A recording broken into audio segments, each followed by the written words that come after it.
Kalau suatu hal yang tidak baik kita dengarkan, maka kita sama dengan yang mengatakan. Sama ketika kita mendengar ayat-ayat suci Al-Quran, maka ketika kita mendengarkannya, pahalanya akan sama dengan yang membaca. Tapi bila kita mendengarkan perkataan orang yang buruk, maka doanya akan sama dengan orang yang berkata buruk tadi. Sebagai contoh, ketika ada tetangga sampean yang ngerasani ngomong nih kealaan nih tonggo, kalau sampean mendengarkan pembicaraan orang tersebut, mengiyakan, mendengarkan terus-menerus, maka dosanya akan sama dengan yang berbicara. Berarti sampean memakan bangkai saudara sampean, tetangga sampean sendiri. Apa sampean nggak jijik kan begitu? Oleh sebab itu, semoga kita semuanya dijauhkan dari perkataan pendengarkan dan mengucapkan perkataan hal yang buruk ini sama. Mendengarkan dan mengucapkan perkataan yang buruk ini sama, dosanya sama. Oleh sebab itu semoga kita tidak berkata yang buruk yang menyakiti hati orang lain, dan tidak mendengarkan perkataan yang buruk yang akan menyakiti dan membuat buruk hati kita. Amin ya rabbal alamin. Saudara-saudaraku semuanya, terkhusus untuk subscriber kita, terkhusus untuk saudara-saudara kita yang mau dan suka melihat tayangan kami, semoga kita semuanya bisa mengambil hikmah dari setiap apa yang kita lihat, dikarenakan apapun yang kita lihat di dunia ini adalah pelajaran, adalah guru untuk diri kita. Yang terpenting kita bisa mengambil hikmahnya dari setiap apa yang kita lihat. Dan untuk semua saudara-saudaraku dimanapun berada, saya mengucapkan terima kasih untuk semua saudaraku yang telah menjalin silaturahmi, telah bersilaturahmi kepada Padepokan. Saya ucapkan terima kasih. Satu yang menjadi tujuan kami, yang menjadi niat kami, bahwa ketika panjenengan datang kepada Padepokan, niatkan satu, untuk menyambungkan tali silaturahmi, itu saja. Kalau tujuannya sampean datang kepada Padepokan mengira saya itu sakti, maka saya pastikan panjenengan akan kecewa. Kalau tujuan sampean kepada Padepokan mengira saya sakti, entah itu yang mau silaturahmi atau mau nyandang sakit, ya kadang terkena masalah dan lain sebagainya. Intinya kita hanya sama-sama berdoa kepada Allah. Kalau memang sudah baik, biar menjadi lebih baik lagi. Kalau tidak baik, menjadi lebih baik lagi. Dan ini yang sering sekali saya lihat di saudara-saudara kita, banyak sekali yang di dalam usahanya mengalami sebuah kebangkrutan, usaha selalu ditipu, usaha selalu bangkrut, hidupnya selalu menderita, selalu sakit-sakitan. Ini biasanya mengatakan bahwa dirinya itu terkena santet, disumpetin rezekinya sama orang dan lain sebagainya. Padahal sebenarnya yang saya lihat kebanyakan, ini yang saya rasakan, penyakit-penyakit, gangguan-gangguan, musibah, usaha selalu bangkrut dan lain sebagainya, itu bukan karena disantet orang ataupun dibumpeti rezekinya oleh orang, tetapi karena dosa terhadap orang tua. Ini yang paling banyak sekali menimpa saudara-saudara kita. Karena hati-hati, ada dua dosa yang tidak hanya ditimpakan di akhirat tetapi juga di dunia. Ada dua dosa yang tidak hanya ditimpakan nanti di akhirat tetapi juga di dunia. Yaitu yang pertama, dosa melawan orang tua. Yang kedua yaitu dosa zina. Jadi jangan sampai sampean mengira, ketika saya melakukan hal ini nanti balasannya nanti di akhirat entah kapan, kan begitu. Jangan menganggap seperti itu. Kalau sampai melakukan dosa, sampai melawan orang tua, durhaka terhadap orang tua, bukan hanya nanti di akhirat hidup panjenengan sengsara, tetapi di dunia juga bakal kelunta-lunta, bakal sengsara. Jangan dikira ketika berzina dengan orang, nanti balasannya nanti di akhirat, yang penting nanti saya tobat, kan mesti juga kapan nanti di akhirat. Jangan berpikir seperti itu. Bukan hanya nanti di akhirat disiksa, tetapi juga di dunia bakal mendapatkan sengsara. Dua dosa ini. Jadi ini banyak sekali menimpa saudara-saudara kita. Oleh sebab itu di dalam pondok kita tidak hanya membicarakan, bukan hanya mengobati orang-orang yang terkena santet ataupun lain sebagainya. Bukan hanya mendoakan saudara-saudara kita yang terkena santet dan sebagainya, tetapi juga di dalam padepokan itu yang terutama ialah yang sholatnya bolong-bolong kita minta untuk istiqomah. Yang kedua, yang tidak pernah berzikir kita minta untuk berzikir. Itu yang paling penting. Yang pertama harus taubatan nasuha, itu dulu. Karena ketika kita naik kendaraan dan ketika naik kendaraan itu berasa tidak enak, jangan buru-buru mengatakan kalau itu diganggu oleh orang lain. Coba beriktibar dulu, bermuhasabah diri, bermuhasabah dulu. Apakah ketika berjalan ini jalannya sudah benar, sesuai dengan di jalan raya, sesuai dengan ketentuan pemerintah atau belum? Kalau jalannya saja salah, ya sudah pasti jalannya nggak enak. Itu yang pertama. Yang kedua, apakah mobil itu sudah berjalan sesuai dengan ketentuan yang menciptakannya atau belum? Kalau mobil itu rem nggak digunakan, setir nggak digunakan, buat sepintar-pintarannya pasti nabrak, pasti ada masalah nanti di situ. Itu yang pertama. Dan yang ketiga, baru kalau sudah jalannya sudah benar, mobil itu sudah berjalan sesuai dengan ketentuan yang menciptakannya, dan ternyata masih ada yang salah, baru dikoreksi apakah ada yang menumpangi atau tidak. Dan yang menumpangi tadi ada 3 hal. Jadi tidak semuanya karena gangguan sihir. Gangguan goib itu ada 3. Yang pertama karena ain, yang kedua karena ketempelan, dan yang ketiga karena sihir. Ini ada tanda-tandanya begitu. Jadi diindikasikan dulu bahwa kalau mengalami sakit ini, yang pertama, kalau memang ada gangguan gaibnya, bukan hanya yang bersifat fisik. Yang pertama suka marah, marah hanya stroke. Yang kedua sedih yang terus menerus. Yang ketiga sering pelupa. Ini kalau ada 3 hal ini bisa dipastikan itu ada gangguan gaibnya.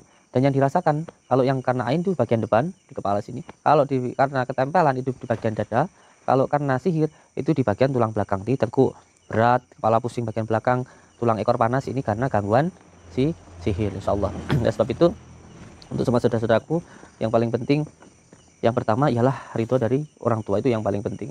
Bahwa banyak orang yang hidupnya sengsara itu bukan karena tidak didoakan oleh orang tuanya, bukan, tetapi karena anak tersebut tidak mau menyambungkan doa dengan orang tuanya. Jadi banyak orang yang sudah didoakan orang tuanya untuk menjadi orang kaya, bahagia hidupnya, sukses, tetapi karena tidak mau mendoakan orang tuanya, pada akhirnya doa anak tadi tidak sampai kepada anaknya. Ini sama seperti sholawat sebenarnya.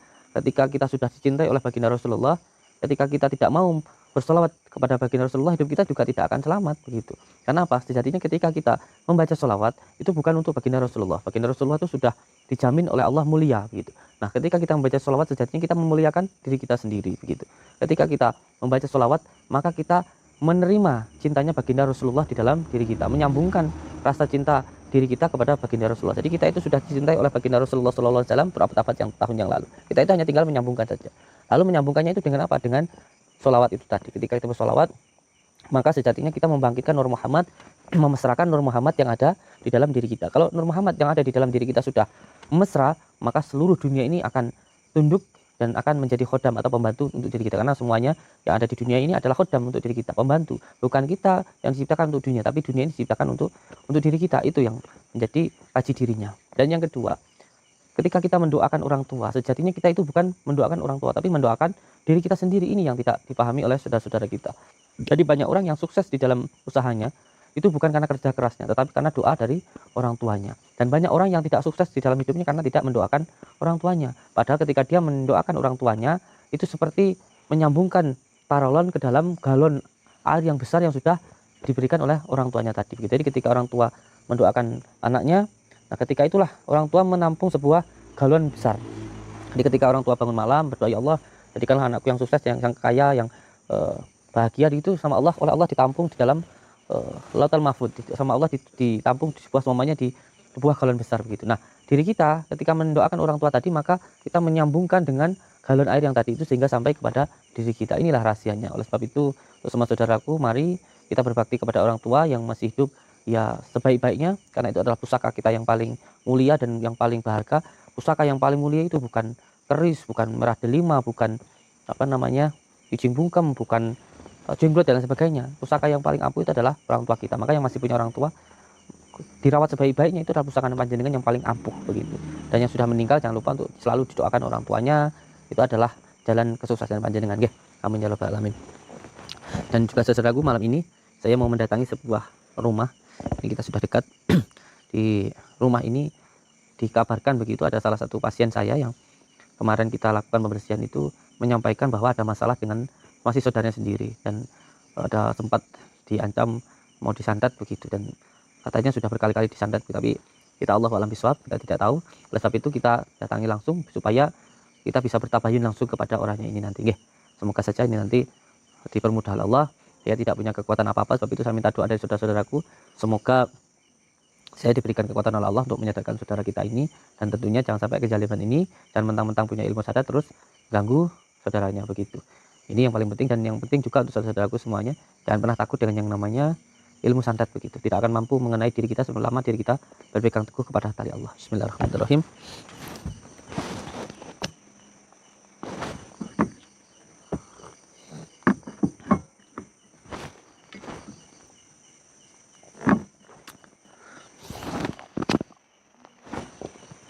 Alhamdulillah.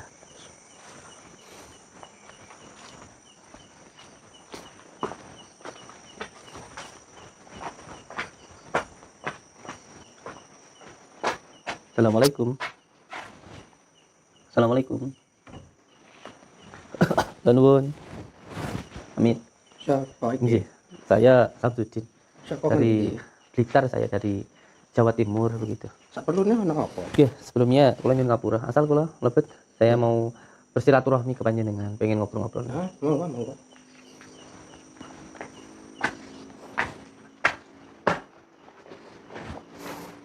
Wis niki panganane.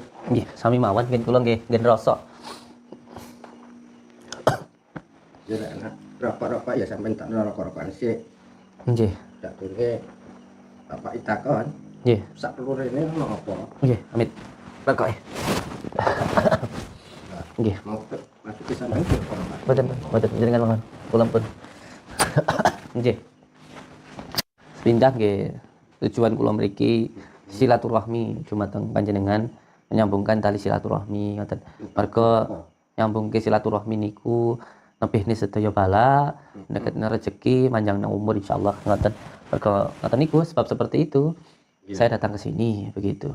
Nah, tujuan saya pertama saya silaturahmi, dan tujuan dan maksud saya kedua datang ke tempat ini karena saya mendapatkan sebuah amanah begitu. Dari Amanah saka-saka. iya, ini mohon maaf sebelumnya saya tidak mau mengadu domba tentunya, tetapi ini daripada menjadi sebuah pertengkaran begitu. Jadi saya ini menjadi penengahnya, penengah dari kedua belah pihak, terutama dari pihak sana dan juga dari sebelah sini begitu. Maksudnya piye? Nah, begini mohon maaf. Kemarin kan panjenengan sempat mengatakan katanya mau nyantet saudara sampean yang masalah warisan-waris kemarin itu. Lho. Kuwi cari sapa?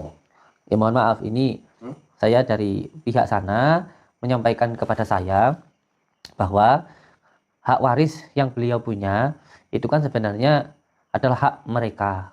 Karena itu pemberian dari mbahnya begitu, yang masih dari istrinya panjenengan. Nggak perlu saya sebutkan tentunya. Nah, mereka ini ketika mempunyai hak itu panjenengan kok jadi marah terus bilang mau nyantet-nyantet, itu gimana maksudnya? Sing arep nyantet ki ya sapa, sing diomongne ki ya sapa, aku pun ora paham. Nggih. Iki saya perjelas mawon nggih. Sapa jenenge? Nggih, saya perjelas mawon iki. Sebelumnya mohon maaf. Saya Samsudin dari Blitar, Jawa Timur begitu. Ada salah satu saudara yang datang ke rumah namanya Bu Rusmini. Beliau menyampaikan kepada saya bahwa Bu Rusmini sampean tepang mboten? Tepang apa ndak sampean? Ya, Ya kan? Ya, berarti kan sampean kenal. Nah, Bu Rusmini ini siapa sampean? kuwi adik kuwi Oh, adik dari bojoku. Oh, dari istrinya panjenengan. Nah, beliau ini menyampaikan ke saya bahwa beliau punya warisan dari mbah, dari mbahnya, ya kan? Nah, terus kemarin kan sudah dijelaskan bahwa itu menjadi hak warisnya. Terus kenapa jenengan marah-marah terus jenengan mengucapkan kata-kata mau nyantet sana? Mentang-mentang sampean di sini dianggap sebagai orang pintar atau orang yang mempunyai ilmu begitu. Nah, oleh sebab itu orangnya ketakutan. Dan ini mohon maaf sekali. Kenapa keluarganya sampai minta tolong ke kami, ke saya, karena keluarganya banyak yang sakit. Bahkan ada yang sakit aneh kemarin itu, ada yang punya rasa takut, ada yang sampai muntah darah, ada di channel saya punya YouTube gitu. Nah, itu sampai beberapa kali muntah darah, terus perutnya sampai membesar yang ibunya itu kemarin. Nah, ketika saya melakukan pembersihan di sana itu kita temukan barang-barang yang aneh-aneh begitu. Nah, saya tentunya datang ke sini bukan menuduh, bukan, tetapi saya juga merasakan secara sebatinnya kok ada hubungannya dengan tempat ini begitu. Itu yang pertama. Saya tidak duduk ya, mohon maaf kalau salah, saya disalahkan sama juga, saya juga mau. Yang pertama, ada hubungannya dengan tempat ini yang saya rasakan. Kalau rasa saya salah ya wajar, saya manusia. Terus yang kedua, dinilai dari perkataan panjenengan kepada ibu tersebut yang mengatakan sebelum ibu sakit masalah warisan kemarin, panjenengan kok sampai bilang masalah itu mau sampean sandat ibunya, kan begitu. Itu yang menjadi pokok permasalahannya, sehingga saya datang ke sini mau bertabayun. Saya sebagai perwakilan dari beliau, kalau memang beliau ada salah, ya tolong dimaafkan.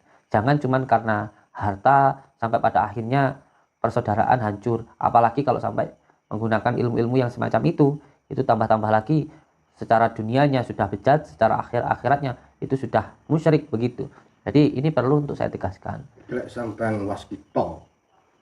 Sing nyantet ku sapa? Ya kudune sampean ya wis ero. Ya sebab itu yang saya rasakan dari tempat ini begitu. Sebab itu saya langsung bertabayun ke panjenengan begitu. Kok aneh? Nggak ada yang Kan aneh. dukun ki Kakung Blitar ki akeh dukun. Iya, itu kan di Blitar lah, sampai ini kan jauh begitu. Musuh pun ya mungkin dia ilmu saya akeh. Iya, dia agak orang mau cari kemana juga terserah. Tetapi ini kan panjenengan jauh sekali begitu. Dan ini yang ada hubungannya dengan ibu itu, dengan perkataannya ibu itu. Sik. Aku taruhkan sih. Loh, sampean yo monggo rokokan. Saya enggak, Eh. buat sampean saja. Enggak, buat sampean saja, saya enggak. Saya memang buat sampean. Iki lak ndudono. Enggak, bukan, saya ada sendiri saya. Saya ngasih itu memang buat sampean. Silaturahmi itu Lah sebagai oleh-oleh. silaturahmi, njaluk api ya padha rokok. Iya, monggo. Buat oleh-oleh saja. Lah Saya sudah iki ada. lak yo apa ora enak ngerokok. Enggak apa-apa, dhewe. enggak apa-apa, santai aja. Ora ono Santai saja sudah. seduluran. Ya ini sudah sedulur. Kan saya ngasih. Seduluran. Monggo. Wes ora, kasih to wis. Ayo lanjut. Ya itu tadi Samen kan bilang kalau saya waskito, saya enggak waskito. Tetapi saya rasakan dari tempat ini begitu. Dari tempat inilah pusat dari towernya, pengirimnya, sandat yang ibu itu rasakan begitu loh. Wis.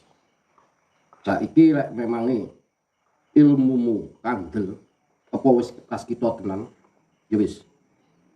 Memange aku sing gawe. Terus saiki arepe apa awakmu? Ya sebab itu saya datang ke sini. Saya mintakan saya datang ke sini kan baik-baik, kan begitu. Saya minta untuk sudahlah dihentikan. Bagaimanapun juga itu saudara panjenengan, kan begitu. Jangan cuman karena harta persaudaraan jadi terputus. Jangan karena harta hati ini panjenengan ditutupi, diselumuti oleh kerakusan dan juga hawa nafsu. Janganlah seperti itu. Diri kita ini kan manusia. Kita ini kan bukan hewan. Kita punya akal untuk berpikir, gitu loh. Malah kalau bisa harta itu kita berikan kepada saudara kita agar kita itu bisa lebih jadi saudara. Bukan malah karena harta kita jadi lupa dengan saudara, kan begitu. Ya saya tidak mau ikut campur lah, itu malah urusan pribadi panjenengan, saya tidak ikut campur. Tetapi perlu untuk sampean pahami, nggih Kang nggih, nggih Mbah nggih, ingkang kula sayangi, ingkang kula takdimi. Tetep nek kanggone aku sampean termasuk wis campur tangan. Nek arep ngaduh. Kenapa saya nggak ikut campur? Gimana saya nggak ikut campur? Nah, Sedangkan ikut orangnya itu sakit. Orangnya itu perutnya sampai membesar seperti itu. Siapa yang nggak ikut campur? Siapa yang nggak kasihan begitu? Gitu loh. Oleh sebab itu saya harus ikut campur karena beliau itu sakit. Di sini kita itu ada amal ma'ruf nahi mungkar. Ada kewajiban-kewajiban kita untuk menolong saudara kita gitu loh. Maksud saya. Kalau sampai ngelakuin kayak gitu, terus saya suruh biarkan ya terus gimana gitu loh maksud saya. Ayo kan wis berarti sampean campur tangan. Coba sampean tuh ngelakuin yang kayak gitu, Mbak. Karepe piye? Ya saya minta Di ilmu piye? saya itu nggak kesini nggak ngajak adu ilmu atau apa. Saya itu ngajak kesini, saya mohon ke panjenengan lah. Kalau nyuwun dumateng panjenengan. Ampun ngoten niku lah. Ojo mentang-mentang sampean duwe ilmu, apa sing sampean rumangsani sing duwe ilmu ki mung sampean tok. Apa sing sampean kira sampean iki wong paling sakti ngono ta? Mbok anggap sampean iku paling hebat gitu ta? Jelas. Aku Ojo sombong dadi menungso iku. Sampean iku lho padha-padhane mangan sego. Padha-padhane mangan sego. Apa sing sampean andelno, Sampean mati mengko dikubur dadi lemah. Mikira gitu loh. Enggak usah sok-sokan lah sampean iku. Lah sampean pancen hebat, pancen sampean itu sakti. Ojo nyantet dulu sampean sing gak duwe ilmu apa-apa. Sampean santet aku ya. Oke. Iya. Ngerti ta saiki? Aku nyosu kok gemes to karo sampean iki. Lek wis ngucap Tenan. sampean ke ngono. Mergo sampean iku songong, sombong, sok-sok sakti sampean iku. Ya jelas. Lah sampean pancen sakti tenan. kok duwe lah ilmu. Ojo lah duwe ilmu terus nyakiti wong ngono. Duwe ilmu ki nggo ditulung, ora nggo nglarani wong. Ya lek Aja sombong. kuwi ora kena diatur. Sing perlu diatur iku saman. Sing perlu diatur iku saman. Saman iku urip diatur, diaturan, di peraturan ora. Sampeyan iku aja kaya kewan, mentang-mentang duwe ilmu, mentang-mentang kuat, wong lain mbok sengsara. Aku dudu kewan, Lah, piye? kewan koyo wedhus kuwi kewan. Apa bedane? Apa bedane? Beda wong aku cek duwe. Duwe apa? Duwe ati apa ora? Ya duwe Wah, kesekten. elah. Kesekten apa? Setan celeng kepret apa? Lah sampean duwe ati ora kaya kewan, ora mungkin ta sampean iku arep nyandet uang sak gelem sampean. Apa meneh kuwi dulure sampean? Sampeyan ora duwe ati, ora duwe utek. Atine sampean ning endi? Uteke sampean ning endi ngono lho. Aja sombong wis. Tokno iki kabeh ilmumu aja enggak usah ragu. Ya wis, ayo dijajal iki. Lah ilmu apa sampean wis? Oke, aku ora ngerti apa-apa. Oke. Ayo, tak kabeh pusaka-pusakamu keris-kerismu iki apa? Ya. Aku gemes karo wong model kaya sampean iki. Yo. Tak meneng tok ayo, tak ilmumu tandatan aku sing paling kuat kono. Apa mantramu tok jin-jinmu sing paling sakti kono. Ora usah tanggung-tanggung. Pancen aku mati yo mati syahid tak apa. Tak ikhlasno ayo.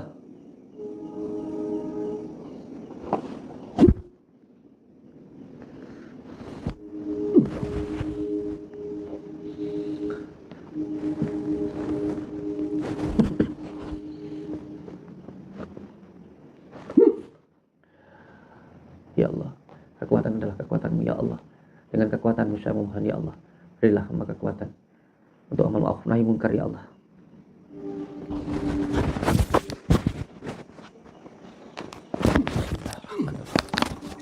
Allahumma shalli ala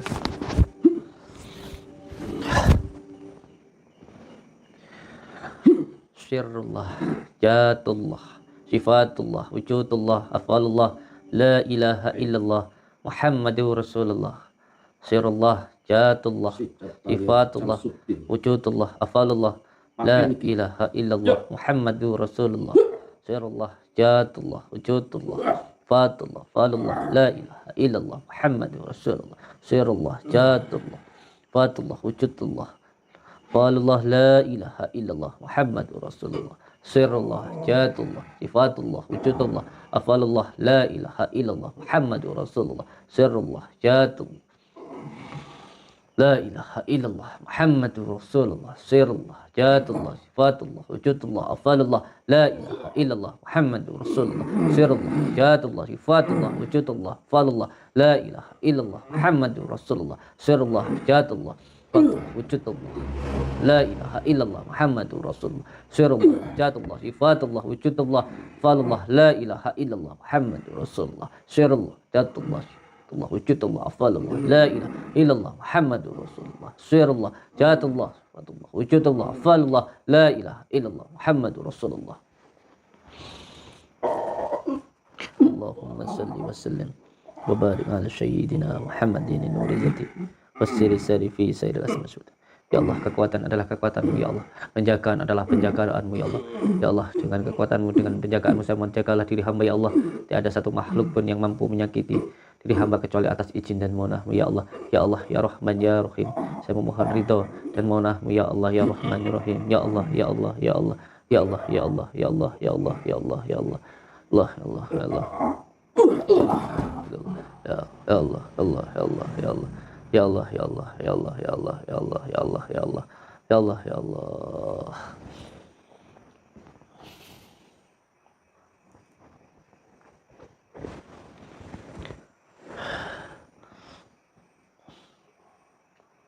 Alhamdulillah, rabbil alamin. Bismillah, alhamdulillah, rabbil alamin. Iyyaka na'budu wa iyyaka nasta'in.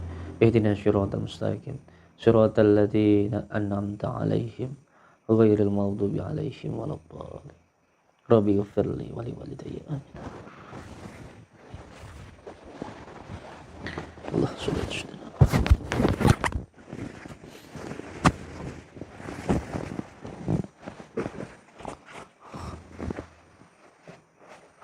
Masyaallah.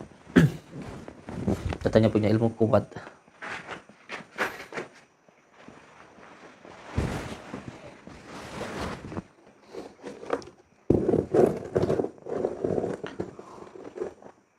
A'udzubillahi minasyaitonirrajim.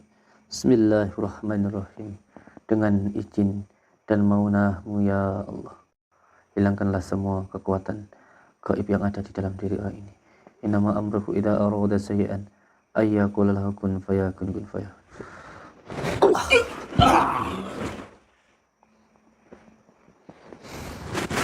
Insyaallah. Orang yang seperti ini menjadi contoh untuk saudara-saudara kita semuanya, untuk saudaraku semuanya. Hidup jangan sampai terkuasai oleh hawa nafsu. Pada akhirnya tidak ada orang yang hidupnya mulia karena menuruti hawa nafsu. Orang marah, nurutin hawa nafsu, membunuh orang, pada akhirnya masuk penjara. Suka dengan orang, tidak bisa membedakan apakah itu istrinya, apakah itu haknya atau bukan, langsung saja disikat, memerkosa orang, ya akhirnya di penjara. Tidak ada orang hidup di dunia ini yang menuruti hawa nafsu, hidupnya bahagia, tidak ada, semuanya sengsara. Oleh sebab itu musuh terbesar yang ada di dalam dunia ini bukanlah di luar dari diri kita, bukan orang lain. Musuh terbesar kita itu ya diri kita sendiri. Nafsu kita sendiri itulah musuh kita terbesar. Dan nafsu ini tidak bisa dihilangi. Nafsu ini bisanya hanya dikendalikan. Selama kita hidup, kita ini masih punya nafsu. Kalau namanya kita masih menghirup nafas hawa, ya kita dimulai dari lahir, cepat lahir punya nafas itu punya hawa nafsu, punya marah, dengki, iri dan lain sebagainya. Oleh sebab itu dikendalikan hawa nafsu kita. Jangan sampai kita yang dikuasai hawa nafsu. Kita diberikan akal ini untuk mengendalikan hawa nafsu. Jangan sampai kita dikendalikan oleh hawa nafsu. Kalau sampai kita dikendalikan oleh hawa nafsu, maka diri kita nanti akan lebih hina daripada binatang, begitu. Kita dikatakan manusia yang sempurna karena kita itu punya akal. Kalau hewan itu punyanya nafsu ya pantas saja kalau hidupnya seperti itu. Kita manusia harus lebih bermartabat begitu. Semoga kita semuanya diberikan kekuatan oleh Allah untuk bisa melawan hawa nafsu, untuk bisa mengendalikan hawa nafsu. Dan kunci utama untuk melawan hawa nafsu itu yang pertama, ketika ada yang bertanya kepada saya, bagaimana cara untuk melawan hawa nafsu? Yang pertama, ya harus dipaksa. Kunci untuk melawan yang hawa nafsu itu harus dipaksa. Kalau sudah terbiasa melawan hawa nafsu, maka kita akan bisa mengendalikan hawa nafsu. Berarti itu cara untuk mengendalikan hawa nafsu, yang pertama harus dengan puasa. Karena puasa ini menekan semua yang bersifat duniawi. Ruh kita ini dikendalikan, dibungkus oleh duniawi. Ketika dunianya ditekan, maka ruhnya akan kuat. Bagaimana cara untuk menekan duniawi?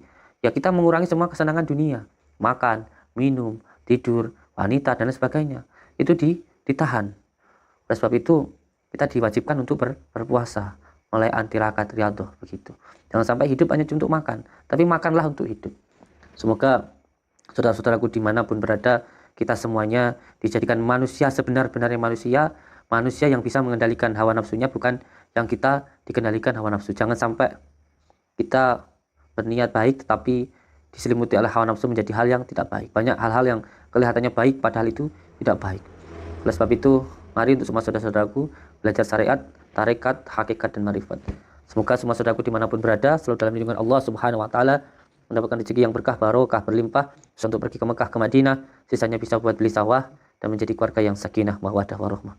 Saya ucapkan terima kasih. Wabillahi taufiq wal hidayah. Assalamualaikum warahmatullahi wabarakatuh.